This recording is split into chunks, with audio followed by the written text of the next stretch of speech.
You ready? So I guess the question is, like, what is Lorescape?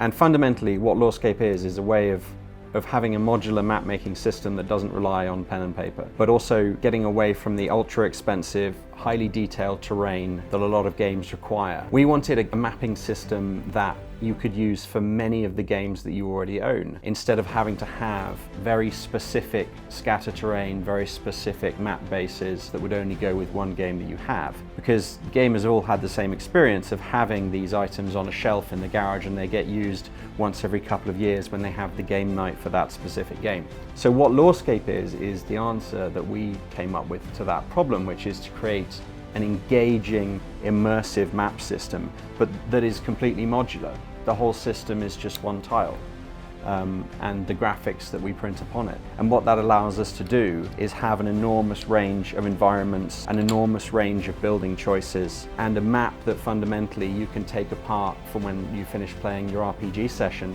and build it up again to play a war game or a mech war game or anything like that. The choices are huge. And choice is the key. Choice is the central part of Lorescape, about our accessories, about our graphics, about our tile design, about the way that things can connect to the top of them so you can use your existing systems. The player's choice is what we're trying to promote.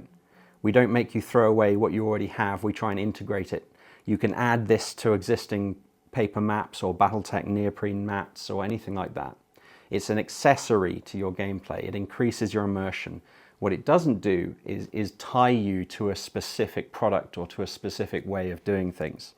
And at the end of the game, when you want to take the map, you can just pick it up and put it aside. And that structural rigidity and that ability to move it around means going to someone's house with it or taking it from room to room. The little quality of life things that really make a difference to gamers, that's all catered for in this system.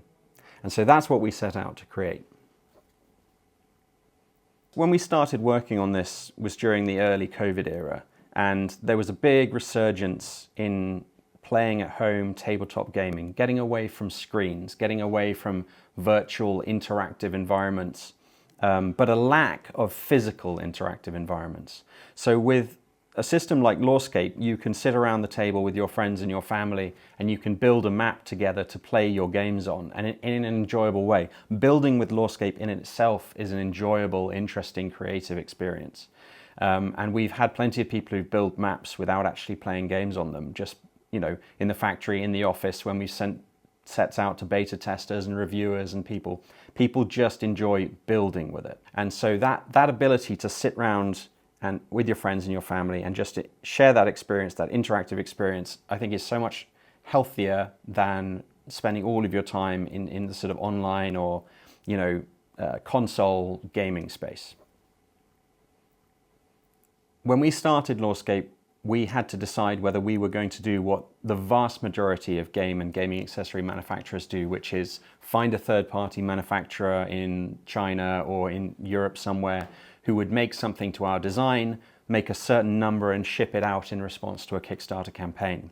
However, the three of us who founded the business, we all had experience working together at a gaming manufacturer here in Poland, and we wanted to do it ourselves. We knew that we could, and we knew all of the advantages that would come with that. The control over the product and the design, the control over delivery times, the ability to provide the product not just in single campaigns, but over the course of the year through multiple different channels, and really keep a really close eye on the quality and what was happening with the product. And so we started the business with a Kickstarter crowdfunding campaign that did it extremely well. It did probably twice what we expected the maximum end of the result to be. And what that really allowed us to do was create a lot of production, have our own factory space here, and produce a vast variety of different terrain that wouldn't have been possible if we were just trying to fund this, you know, with a normal investment and then having it made abroad.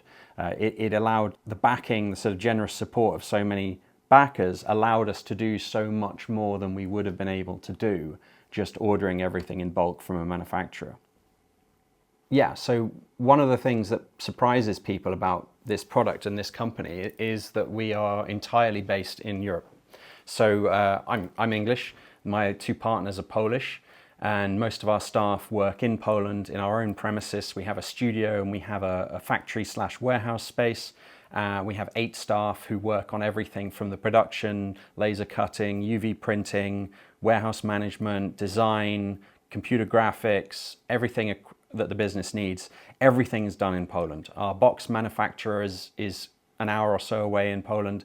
The tiles themselves are molded in Warsaw. And so the whole production chain is European based, and that has a huge number of advantages. Firstly, we keep close control of the quality, but also the Suez Canal being blocked is never going to be an issue for us. We are so much more sheltered from global issues, which unfortunately are so common these days. We're sheltered from international tariffs. We're sheltered from any kind of cross-border delays or problems because we produce everything ourselves here and within about an hour's drive of here, and that gives us enormous security in terms of supplying the product. And it's also just really nice that we get to see and we get to control our own product being manufactured.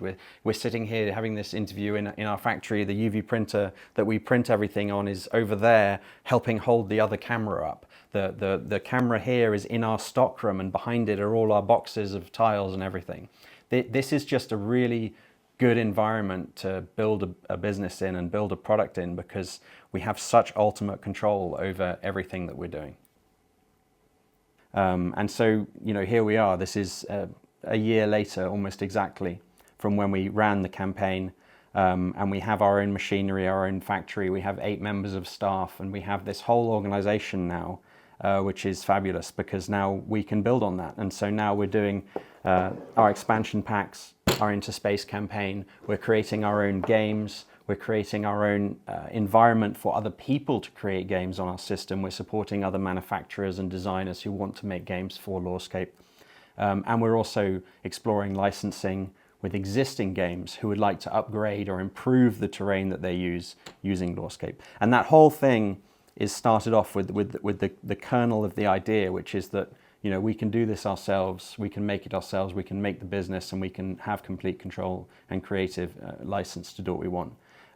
That's been fantastic. So in our first fantasy kickstarting campaign, we had our external worlds and we had our internal worlds. We called that tactical and combat scales.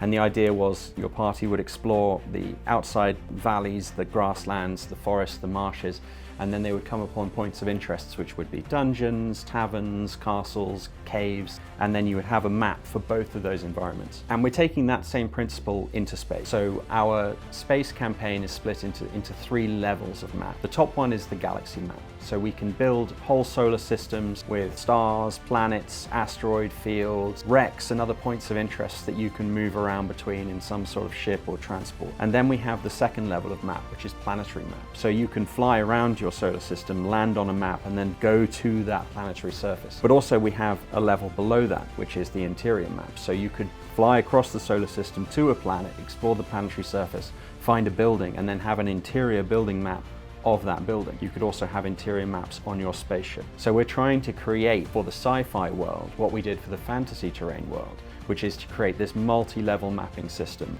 where you can have adventures at any of these scales, which is something that just doesn't exist. One of the things we get asked a lot is about the durability of the product. It's a very common problem with tabletop products that they're often made of brittle plastic, that they're fragile, they're easy to break. They fade in direct sunlight, they're not waterproof, they're colored with a paint that runs. This product is all UV printed, which means that it's incredibly resistant to sunlight. It's completely insoluble to anything that you're going to be willing to have on a gaming table. And it's extremely durable. So our tiles are not fragile, they might look it, but you can take them apart in really brutal fashion and put them straight back together. There's no issue with these. They don't break easily, they don't come apart easily. You can do what you want with them. So with every new campaign and release, we're not just trying to add new graphics, although that is always going to be the central thing. What we're doing as well is we're accessorizing the product. So our tiles have these hex clip points on the top, this interface that allows the attachment of items to the tiles. And every time we do a campaign, we're going to introduce new things that you can add to that. So we have clip-on trees, walls, rocks, and things like that in the first campaign. We have tower sections, so you can build raised parts of the map. For sci-fi, we're going to be introducing some new items that are more themed to galactic and planetary surfaces. We also have transparent tiles. So instead of having tiles on top of the surface of the galactic map that block out the view of what's underneath, you'll now be able to see underneath those tiles what's been happening, and the same on the planetary surface. So having those transparent tiles will add a really new feature to the system that allows a much more immersive or flexible experience where you can have a real understanding of the layers of this map, of what's happening on a table, but you can see the floor underneath it. Little things like that which really add to the player experience. Something that we're doing which is not unique to us, and I won't claim it's unique, but I think is very important in gaming systems, is that we understand gamers love modifying and accessorizing their products. And this is true in computer games, this is true in tabletop gaming. So what we've done is we've built this product from the ground up to be accessible for modification. So not only is the plastic a standard ABS plastic that you can glue with most forms of the modeling and household glues, but you can also paint on the top surface with standard modeling paints, and hex clip interface on the top, which allows any form of clip-on item, and that interface is open source. So that's going to allow people to go to our website, download the appropriate files and STLs for all these add-on items, but also just download the interface itself. So if they're into 3D modeling, or if they have a friend or someone who's into 3D modeling, they can then create and print their own items and clip them onto our interface. That's all completely free of charge. We're not trying to gatekeep it, we're not trying to control it. And that accessibility, the modification, the ability to add what you want to this terrain, is another key pillar of the product ethos and what we're trying to create. With any gaming product and with any gamers, the most important thing in I'd say many cases, or maybe even most cases, is the community that you're playing with and the community that surrounds that game. And if you talk to die-hard adherents of any particular game franchise, whether it's 40K or D&D or Battletech or anything that's suitable for this mapping system, what you're going to hear from them, what you're going to see from them at conventions and everything like that, is that they're playing with their friends and they're playing with these little groups that they've been playing with, in some cases for decades. We have a beta tester who's been playing for 30 or 40 years with the same group of friends.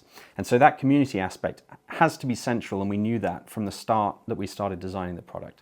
And building a community of people around it is essential, and it's not just essential from a sales or marketing point of view, it's essential just from understanding what your players want, because you're using their experience, you're using their understanding of what the gameplay is like over such a long period of time. And it's also in the structure of the business. The three of us who founded the business have been working together for a long time. You know, we play games and we go out drinking and stuff outside of work. It's a community environment inside and outside the business. And it's the same with the people that we invite into the business to join us. Our lead investor, Steve Jackson, has been in the gaming industry for 50 years. He doesn't like to be reminded of that very often, but it's an exceptional achievement.